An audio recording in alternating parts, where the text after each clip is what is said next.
सुश्रुत संहिता कल्प स्थान का तीसरा अध्याय है जांगम विष विज्ञान। अब जांगम विष में सबसे पहले सर पढ़ेंगे, उससे पहले जांगम विष के जो बेसिक्स हैं वो देख लेते हैं। आगे सारे good evening good evening, hello hello hello, yes. Third chapter देखो, जांगम विष विज्ञान है, यहाँ से शुरू हो रहा है चैप्टर। नेक्स्ट पेज पे चलते हैं और फोर्थ कोटेशन देखो। फोर्थ कोटेशन में जांगम विष के अधिष्ठान लिखे हुए हैं। तो अपन ने स्थावर विष के 10 अधिष्ठान पढ़े थे। मूलम पत्रम फलम पुष्पम त्वक शीर सार एवं च निर्यासो धातु कंदश्च दसम स्मृत। और जांगम विष के है 16 अधिष्ठान।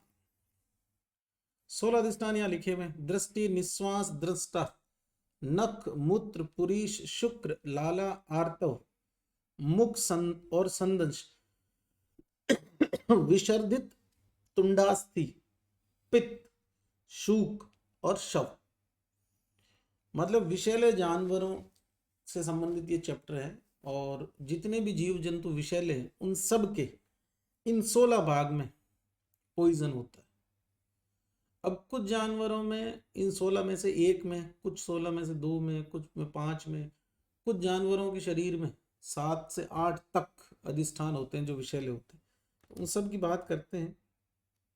उस कोटेशन पे आते हैं जिस पे इसके बारे में लिखा हुआ है, और उस कोटेशन को अपन ने नोट्स में डाल रखा है। और इस नोट्स की पीडीएफ एप्लीकेशन पे पड़ी है, व्हाट्सएप ग्रुप पे पड़ी है, और मैंने पोस्ट करी थी व्हाट्सएप वाले में भी। और नोट्स में फ्री मटेरियल करके एक ऑप्शन आता है, वहां मिल जाएगी आपको। दृष्टा निश्वास या दृष्टि निश्वास। दृष्टि और निश्वास में विष होता है दिव्य सर्पों। दृष्टा मतलब दांत, भौमिक सर्प जो जमीन पर रेंगने वाले सांप है उनके। दिव्य सर्प का मतलब वही जैसे शिव भगवान के गले में जो सांप है ऐसे। और भौम सर्प का मतलब जो जमीन पे अपने को सांप मिलते हैं उनके दांतों में। दांत और नाखून दोनों में विष होता है। मारजार, स्व मतलब डॉग, वानर, मकर और मंडूक। मूत्र और पुरीश, चिपिटक और पिचिटक इत्यादि जो होते हैं उनके मूत्र पुरीश विषैले। आपने देखा होगा अक्सर बारिश के टाइम पे कुछ उड़ने वाले जीव होते हैं, तो गांव के लोग अभी भी बोलते हैं कि अगर वो जानवर बैठ गया और उसने आपके शरीर पे बैठने के बाद में मूत्र पुरीश का त्याग किया तो उससे छाले बन जाते हैं, ऐसा कहते हैं। तो वो इन चिपिटक पिचिटक जैसा कोई जीव है। शुक्र किसका विषैला? मूशी का, चूहे का। इंपॉर्टेंट है, रिपीटेड क्वेश्चन है एग्जाम में कि किसके शुक्र में विष होता है? चूहे के। नख, मूत्र, पुरीश, शुक्र, लाला, आर्तो, मुख, संदस। नख, मूत्र, पुरीश, शुक्र, लाला, आर्तो, मुख, संदस। 7 अधिष्ठान है मकड़ी के विष के। मुख और संदंश को अलग माने तो 8 भी हो जाते। आर या आल, बिच्छू देखा होगा आपने, ऐसे बर्ड्स होती है उसमें पूंछ की तरफ, और फिर एक ऐसा निकला होता है, तो इसको आर कहते हैं, जो कांटा होता है उसको। आर या आल, ये वृश्चिक इत्यादि जानवरों में ऐसा होता है। मुख संदंश विसर्जित और मूत्र पुरीश अधिष्ठान है जिसमें विष उस जीव जंतुओं की जो लाइन है वो शुरू होती है चित्र शिर डॉट डॉट डॉट। जीवों के नाम ही एटलीस्ट आपको स्टार्टिंग याद है। मक्षिका मुख संदंश, मक्खियां, मधुमक्खियां। अस्थि, विषहत अस्थि, जैसे कोई जानवर है उसको किसी सांप ने काटा और वो पॉइजनिंग से मर गया, तो अब उसकी बोन के अंदर पॉइजन। ठीक। पित्त, किस जानवर का बाइल जो है पॉइजनस होता है? शकुली से शुरू हो रही लाइन। शुक्र और तुंड दोनों में विष होता है। सूक्ष्म तुंड, उच्चटक डॉट डॉट डॉट। शव, कीट और सांप जितने भी होते हैं, कीड़े और जो सांप, उनकी जो बॉडी होती है उसमें पॉइजन होगा ही होगा। मुख संदंश, बाकी जितने भी जानवर बच गए उन सब के मुख संदंश में विष होता है। तो ऐसी लाइन अपने को यहाँ मिलती है। और एक बार श्लोक देख लेते हैं अगर तुम देखना चाहो। जैसे स्टार्टिंग देखो, दृष्टि निश्वास दिव्य सर्प, भौमस्तु दृष्टा, मार्जार स्वय वानर मकर मंडूक, मत्स्य गोदा शंभुग्रह गोदिका, इन सब के दृष्टा और नख में विष। चिपिटक पिचिटक डॉट डॉट डॉट, आगे चलते हैं। इन सब के शक्रत मूत्र में विष। मूषी का शुक्र विषा इंपॉर्टेंट। आलम्बायन का कथन इस बारे में कुछ और है, उसकी बात करेंगे। लूता में क्या लिखता है? लाला मूत्र पुरीश मुख संदंस दशन नक शुक्र आर्त विष। वृश्चिक इत्यादि उच्चिटक में आर या आल। चित्र शिर सराव कुर्दी डॉट डॉट डॉट करके मुख संदंस विसर्जित और मूत्र पुरीश विषयुक्त। मक्षी का कणब, कणब मतलब भौरा, मक्खियां कणब जलों का, इनके मुख संदंस में विष। विष हत अस्थि, आगे सर कंटक वर्टी मत्स्य इति इनके अस्थि। शकुली मत्स्य इत्यादि जो है इनके पित्त में विष। सूक्ष्म तुंड उच्चिटक वर्टी शतपदी, इनके शूक तुंड में विष।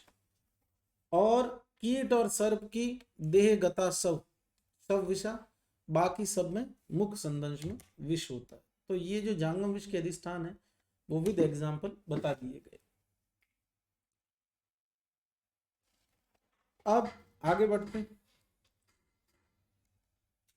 आगे बढ़ेंगे तो एक कोटेशन आता है,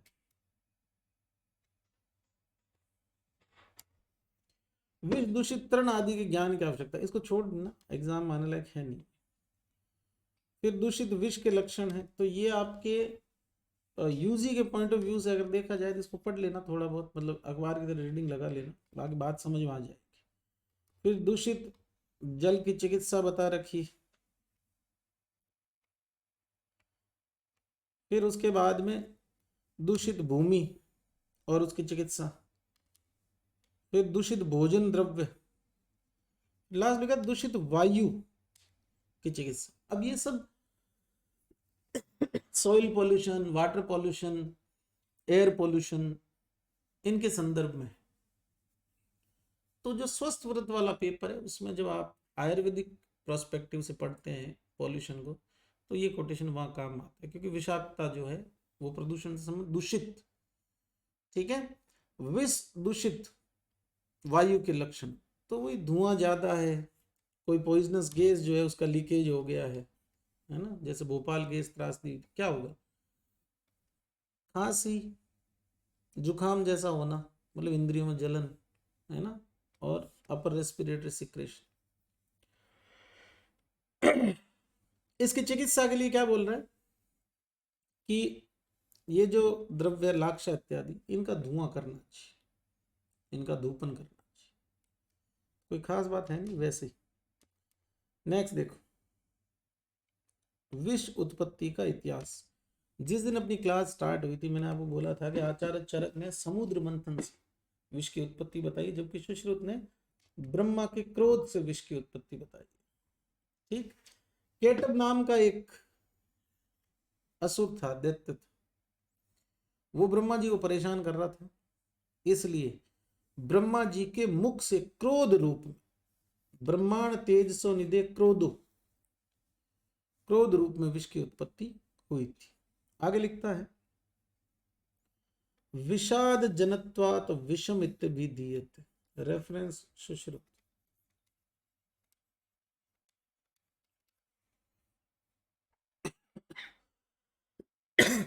जब ब्रह्मा जी के मुख से क्रोध रूपी तेज के रूप में विष निकला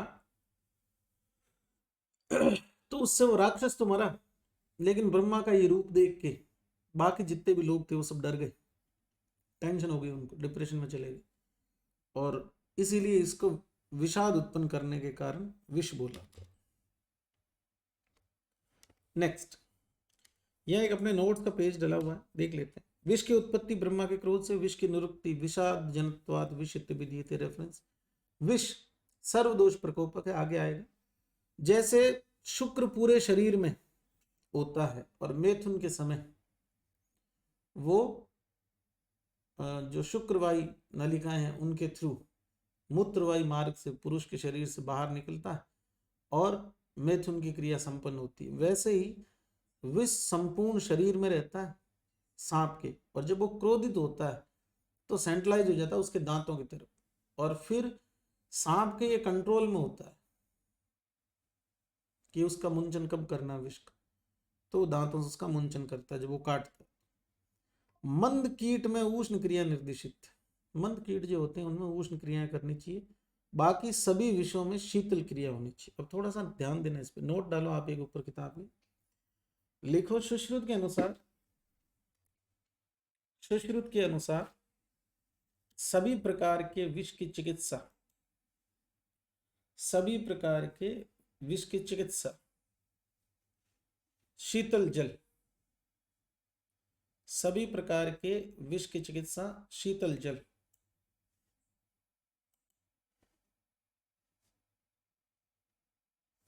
ब्रेकेट में लिखना, मंद विष या मंद कीट, वृश्चिक और दूषी विष को छोड़कर, मंद विष, वृश्चिक और दूषी विष को छोड़कर। तो सुश्रुत ने शीतल चिकित्साएं निषेध करी मंद कीट वृश्चिक में, दूषी विष में, मतलब मंद विष वाले कीड़े, बिच्छू और दूषी विष। चरक ने भी यही बोला, लेकिन उसने अपवाद में बताया वृश्चिक और उच्चिटक। फिर नोट डाल लिख देना, चरक ने भी विष में शीतल क्रियाओं का निर्देश किया है, किंतु वृश्चिक व उच्चिटक को छोड़कर।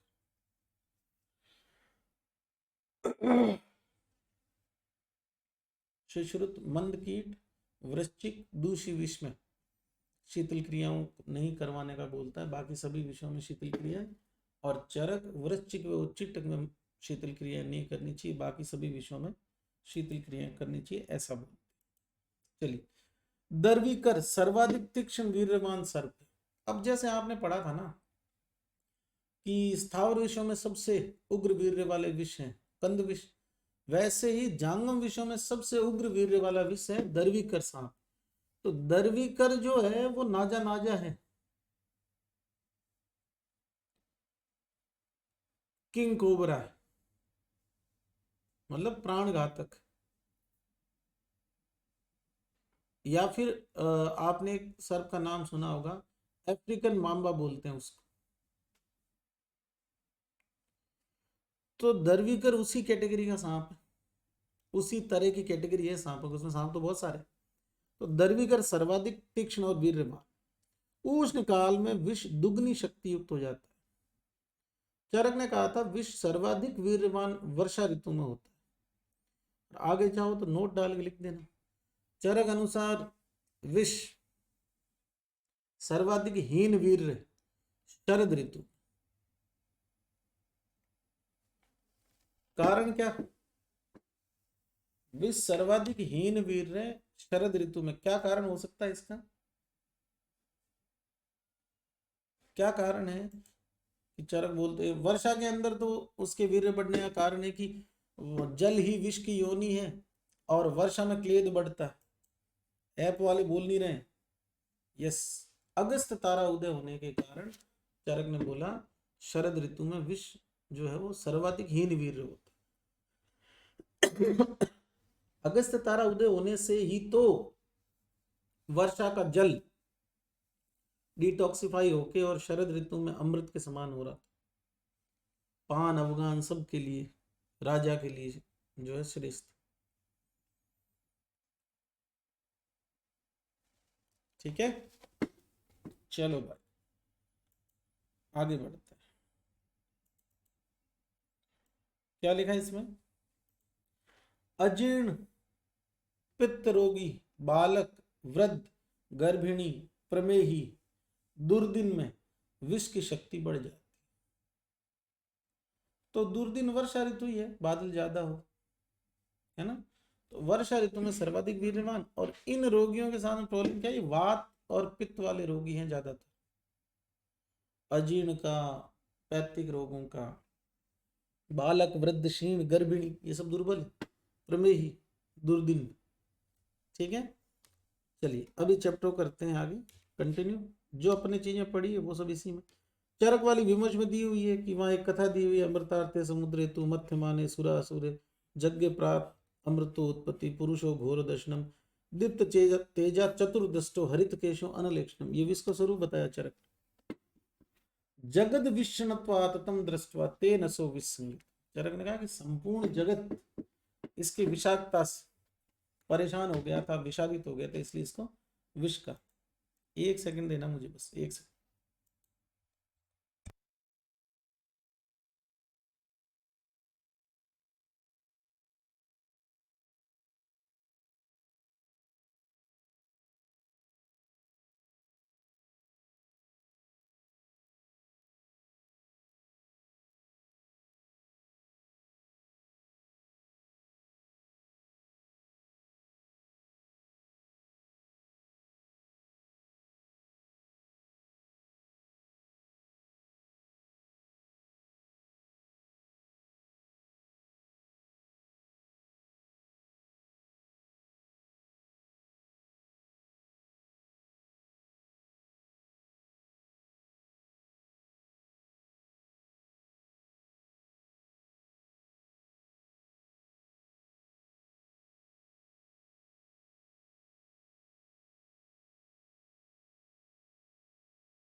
यस,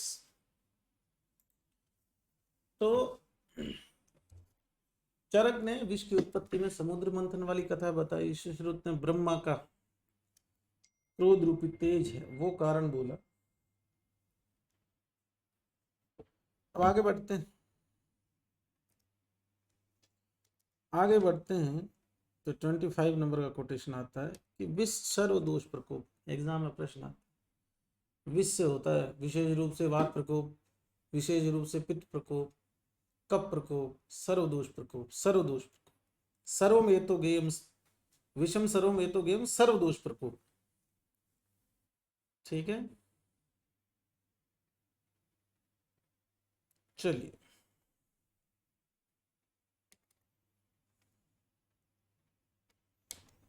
28 नंबर का कोटेशन।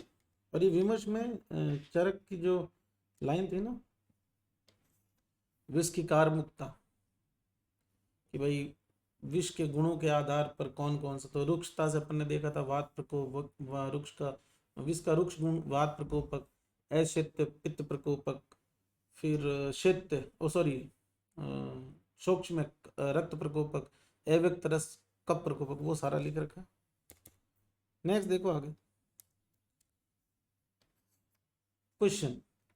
विष होता है सर्प के दांत में, सर्प के विष की थैली में, सर्प के दांत और विष की थैली में, सर्प के संपूर्ण शरीर। तो शरीर में मतलब सर्प के संपूर्ण शरीर में विष होता है, जिस तरह से प्राणियों के शरीर में शुक्र होता है। शुक्रवत है सर्व सर्प विषम सर्व शरीर क्रुद्धाम क्रुद्धा नाम एति चंगभ्य शुक्रम निर्मंथम आदि। जैसे मैथुन के समय शुक्र सेंट्रलाइज होता है, वैसे ही ये भी विष भी क्रुद्ध अवस्था में सर्प की सेंट्रलाइज होकर उसकी दाढ़ में आता है। और लास्ट लिखा विषम तस्मात न मुंचती च भोगी। सांप जब चाहता है तभी सांप विष जो है वो छोड़ता है, ऐसा नहीं कि उसके दांतों मारेगा तो गिरता ही रहता है विष, नहीं, जब वो काटता है तो इंटेंस होता है, इंटेंशनली ही इंसर्ट कर सकता है विष। ठीक है, नेक्स्ट। सभी विषयों में शीत क्रिया, यस्माद अत्यर्थम उष्णम च तीक्ष्णम च पठितम विषम अतम सर्व विशेष उत्तम परिशेकस्तु शीतल। लेकिन मंद कीटेशु न अति उष्णम, ए आर बन गया बेटा यहाँ पे। मंद कीट अति उष्ण नहीं होता विष में, मतलब मंद कीट का विष अति उष्ण नहीं होता, जबकि होता क्या है बहुवात कफ होता है, मतलब वात कफ प्रकोपक होता है, ज्यादा उष्णता से युक्त नहीं होता। अतः कीट विषय च अपि स्वेदो न प्रतिषिद्ध। इसलिए कीटों के विष में स्वेदन की क्रिया तो निषेध नहीं है, लेकिन शीतल परिषेध मतलब जो कीट विष है उसमें स्वेदन क्रिया प्रतिषेध नहीं है। इसका अर्थात मतलब हुआ उसमें उष्ण क्रिया कर सकते, तो कीट विष में स्पेशली मंद कीट जाएगा आंसर कि मंद कीट में क्यों स्वेदन प्रतिषेध नहीं है, निषेध नहीं है, क्योंकि उसका विष अत्यधिक उष्ण नहीं होता, वात कफ प्रकोपक होता है। अतः सभी विषयों में शीतल क्रियाएं करवानी चाहिए, लेकिन मंद कीट में शीतल नहीं करवा के स्वेदन क्रिया करवाई जाए। सत्य कथन, उग्र विष वाले कीटों में दंश की चिकित्सा सर्प दंश के समान करें। सत्य कथन। नेक्स्ट 36 37 खाए हुए विष के लक्षण या विष खाए हुए व्यक्ति के लक्षण या जिसको पॉइजनिंग होगी उसके लक्षण। तो यहाँ विष पान के बारे में बात हो रही है एक्चुअली, है ना। अब क्या लिखता है इसके संदर्भ में, न च अस्य हरदम वन्नीर विष जुष्टम दह्यते, कह रहा है कि अग्निकर्म नहीं करवाएं उस व्यक्ति में जिस व्यक्ति ने विष पिया है। और स्पेसिफिकली अग्निकर्म कहाँ नहीं करवाएं, हृदय पे, क्योंकि विष पिए व्यक्ति की मृत्यु होने के बाद में सारा विष उसके हृदय में मिलता है। तो अगर अपन ने अग्निकर्म कराया तो वहां व्यापद हो जाए। तो सत्य कथन है कि विष पीत व्यक्ति में हृदय पर अग्निकर्म या दहन कर्म का निषेध। कारण इसने लिखा है तदि स्थानम चेतनायाम स्वभावाद व्याप्यम तिष्ठति, तो वो चेतना का स्थान होता है, अतः स्वभाव से ही उसमें विष पहुंच जाता है, तो वहां दहन नहीं करवाना चाहिए। इतना ही बोला, इसने ज्यादा कुछ कहा नहीं। नेक्स्ट